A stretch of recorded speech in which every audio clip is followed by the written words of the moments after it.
Cristo está en el medio de nuestros problemas físicos. ¿Okay? Cristo está en el medio de nuestros problemas físicos. Y la lectura que está basada en este pasaje está en el Evangelio de Marcos. Evangelio de Marcos, capítulo 5, versículos del 21 al 43. ¿Okay? Marcos 5, 21 al 43. Es un pasaje bastante larguito, pero sustancioso también. ¿Okay? Pero antes, como siempre, vamos a orar para que el Señor bendiga este tiempo que vamos a tener juntos, estos 40 minutos, 45 minutos. ¿Okay? Señor Padre, te damos gracias como siempre por el privilegio de estar aquí hoy. Te pido, Señor, que tú hables a través de mí hoy y, Señor, que tú me mandes el mensaje, que permitas que las personas que me escuchan entiendan tu mensaje, porque este es tu mensaje y tú quieres saber que ellos, a pesar de cualquier problema físico, cualquier enfermedad, tú estás ahí, tú no abandonas a tus hijos, y asegúrate de que todos entendamos eso, que pensemos en eso todos los días. Muchas veces, no sé, vivimos la vida del cristianismo apagados y tenemos que aprender solamente de pensar en lo que nos espera, lo increíble de la vida eterna. Ese solo pensamiento es suficiente para prender un fuego, Señor, en nuestro corazón. Te damos gracias por todo y, como siempre, estas cosas te las pedimos en el nombre de Jesús. Amén y amén. Cristo está en el medio de nuestros problemas físicos. Ahora, ¿qué pasa cuando tenemos problemas físicos? ¿Okay? Cuando alguien tiene un accidente de tránsito, por ejemplo, o que lo deja incapacitado, o cuando una enfermedad grave nos deja inmóviles, o por lo menos sin poder hacer las mismas actividades o las mismas cosas que hacíamos antes. O a lo mejor alguien que fallece, alguien que muere, un ser querido, un familiar, ¿okay? Y nos deja pensativos, nos deja tristes, nos deja deprimidos. ¿Qué pasa entonces? Yo sé que cuando cualquiera de estas situaciones o situaciones similares ocurren, ¿no es cierto? Las personas tienden a apegarse más a Dios. Recuerdo, no sé si ustedes recuerdan, cuando sucedió la cuestión de septiembre 11 de 2001, hacía poquito que estábamos casados con Marta, y las Torres Gemelas en Nueva York. Todo el mundo recuerda eso, ¿no es cierto? Después de ese gran desastre, de ese ataque terrorista, los estudios mostraron que la gente empezó a ir a la iglesia, de repente. Más gente iba a la iglesia, más gente oraba y más gente leía la Biblia. Como si estuvieran tratando de buscar una respuesta divina por lo que había sucedido en las torres. Hay una historia que se cuenta mientras que Napoleón Bonaparte, todo el mundo aquí conoce, espero, a Napoleón Bonaparte, ¿okay? El general francés. Es una historia que se cuenta acerca de Napoleón Bonaparte mientras que cruzaba los Alpes con su ejército. Se dice que un soldado joven, ¿okay? Encargado de tocar el redoblante, ¿okay? Si saben lo que es el redoblante, nosotros toca el tambor, lo que le decimos el tambor, mientras que el ejército marchaba a través de los Alpes.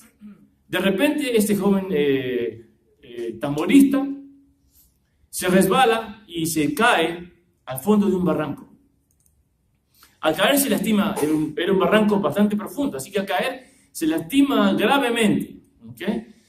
Y debido a sus heridas no podía levantarse, no podía recuperarse para subir otra vez a semejante barranco tan alto. Entonces lo primero que pensó fue, ok, tengo aquí el redoblante y los palillos que se cayeron conmigo, voy a tratar de tocar. Y empezó a tocar, y toca, y el ejército arriba del barranco seguía como si nada. Empezó a tocar más fuerte, y nada. Sin embargo, el soldado vio que algunos de los soldados que estaban marchando arriba lo miraban y con una cara triste, una cara como diciendo, uy, algunos hasta con lágrimas en los ojos. El soldado notó que estos soldados, a pesar de verlo en la situación en que estaba, grave en que estaba, seguían marchando. El joven soldado siguió tocando el redoblante con todas las pocas fuerzas que ya en ese momento le quedaban, hasta que finalmente su cuerpo ya no resistió más y murió.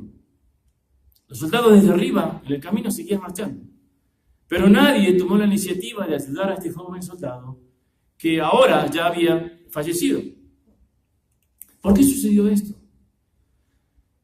Porque estos soldados, a pesar de ver al joven soldado al fondo del barranco, herido de gravedad, no hicieron nada para ayudarle.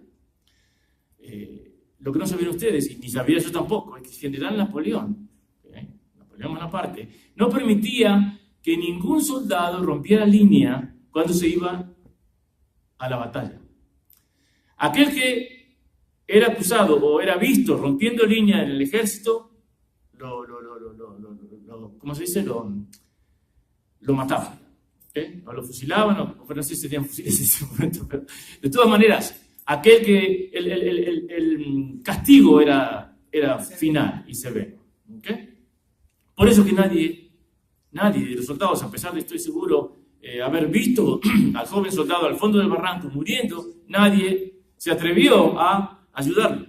Napoleón Bonaparte estaba muy preocupado con conquistar el mundo para prestar atención a un joven soldado que tocaba el tamborcito, no gran cosa. Este pobre soldado terminó tocando el redoblante al ritmo de su muerte. Ahora yo tengo noticias para ustedes, noticias que son buenas, espero, y sí, son buenas para mí, ciertamente lo son. Cristo no es como Napoleón. ¿Okay? Cristo no es como Napoleón. Cristo no es un militar que solamente tiene en mente la conquista del mundo. Cristo no se olvida ni de ustedes ni de mí. Por una causa u otra, muchas veces nosotros caemos en un barranco, ¿no es cierto? No literalmente, pero caemos en barrancos. Muchas veces. Y nos lastimamos. Y muchas veces las caídas son caídas graves. Cuando tenemos un problema físico, Jesús tiene compasión de nosotros. Le importamos a Él. No piensen por un instante que si estamos pasando o cuando pasemos por un problema físico, porque no todo el mundo tiene ahora problema físico, pero cuando estemos pasando o cuando pasen por un problema físico, que Dios se va a olvidar de nosotros. ¿Okay? Lo cierto es que desde que nacemos comenzamos a morir. Aquí todos vamos a morir, ¿no es cierto? Se dice que hay dos cosas que están garantizadas, no sé si la habrán escuchado, se dice generalmente en inglés, en este país, hay dos cosas que son garantizadas. Una es la paga de impuestos y la otra es la muerte, ¿no es cierto? Nacemos y comenzamos a escalar la montaña física de la vida. Según los estudios llegamos al tope o a lo máximo de la vida más o menos a los 35 años aproximadamente. Y ya después empezamos el declive, ¿no es cierto? Empezamos el descenso, por decir así. Y es interesante porque siempre le digo a Nicolás eso, que aproveche ahora, que disfrute ahora, porque el ascenso siempre es lento, pero el descenso siempre es rápido. Cristo es un general con compasión. Cristo no se olvida de nosotros cuando estamos pasando por enfermedades y dolores físicos. Ahora, hay tres principios importantes que hay que entender para poder sobrellevar los problemas de enfermedad. Porque vamos a ser sinceros, a nadie le gusta estar enfermo. A nadie le gusta sentirse mal. A mí, yo tengo problemas de espalda, de piernas. Nadie está contento cuando está sintiéndose mal. ¿Okay? Pero con estos tres principios nos pueden ayudar a sobrellevar. No estoy diciendo a resolver. Escuchen bien, a sobrellevar lo que experimentamos en la vida. ¿Okay? Estos principios nos muestran cómo Cristo nos fortalece cuando estamos enfermos.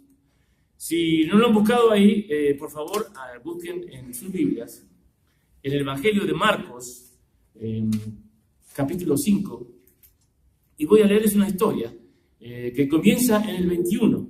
¿Okay? En este pasaje vamos a ver estos tres principios de los que les hablo, donde la palabra de Dios nos ayuda, ¿okay?, a poder sobrellevar enfermedades y cuestiones físicas, ahora o cuando las tengamos en el futuro.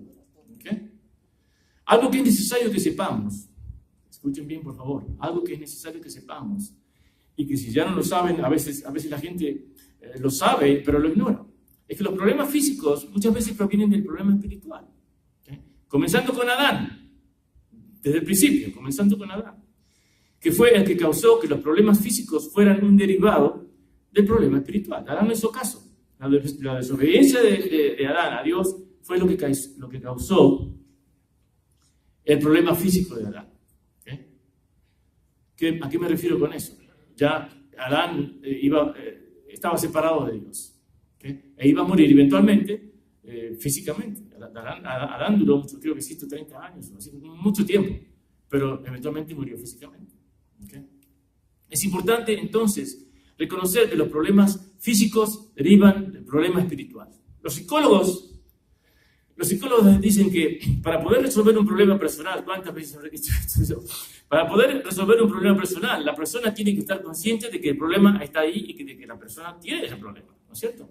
Así que si reconocemos que muchos de nuestros problemas físicos derivan del problema espiritual, ya tenemos el 50% de la batalla ganada.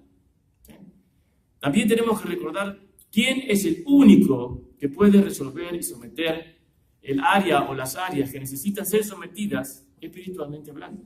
Y yo sé que ustedes saben a quién me refiero, como lo dicen algunos, Big J, ¿no es cierto? Recuerden, reconocer el problema es lo primero, ¿ok? Pero esto tiene que estar seguido por algún tipo de acción. No puedo decir, bueno, yo tengo este problema y no hago nada al respecto.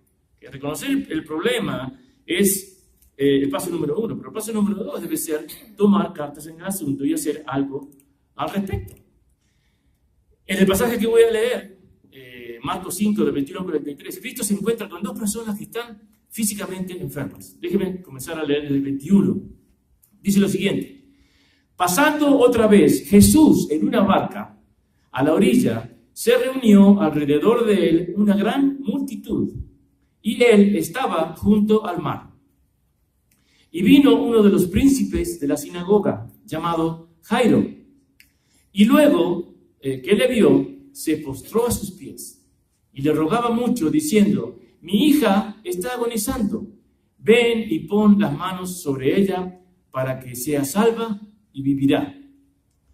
Fue pues con él, y le seguía una gran multitud, y le apretaban.